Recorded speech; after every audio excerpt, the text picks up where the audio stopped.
How do you see the metaverse being a part of our daily lives by 2030? So one of the things I'm actually writing an article about is we're talking about 5G, but China's already started testing 6G, and it's like 2,000 gigabytes. It's like ludicrous. So then what does that mean for our digital lives? Well, think of all the rendering issues you have with 4K universe. That all goes. The need to use chips to run phones all goes, because you can use it in the cloud because it's instantaneous. So then that means that your digital state and your physical state can really interact. So, that could be an NFT that you only see when I'm in my Zoom call, as opposed to it being a physical object. So I can design experiences, and, if you think of designing a house interior, many of these things don't need to be physical. They can be digital and they can be integrated. And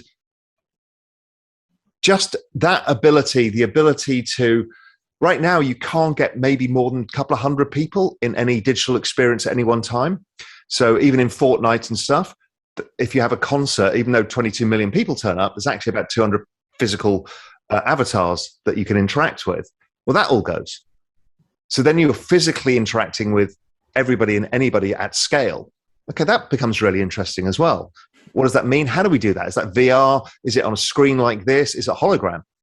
Hologram's coming. I mean, I was at Coachella when they rolled out the hologram for Tupac, and it was like, that was mind-blowing. And we really haven't experimented much with that. And what AR is going to mean, how that all works, what Apple is going to build out. They're already mapping the entire world in a AR map, where it can be personalized to all of your personal experiences. And it gives you a rendition even of small spaces. So iPhones currently ping your environment. I only learned about this recently. It's like 5 million times a minute or something stupid. But what it's doing is mapping out your own environment. So then it'll have your own personalized maps of what you do and where you go and all of this stuff. Now, obviously, that comes back down to who owns the data and all of this shit, but that gets solved too. So I don't think we can really get our heads around what the ability to have massive data speeds, massive processing power could mean. It's like, when we saw the fax machine, could we figure out that the internet was coming? That would be on Zoom calls, right? Before we were just, that's only 20 years ago, we were faxing shit to each other thinking this was a miracle. And now we're on real-time video calls at zero cost.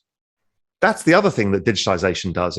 It drives everything to zero, because digital is infinite, which is why you need a digital scarcity. If not, nothing works, which is why blockchain is so useful in a digital world, because you stop the infinite element of digital.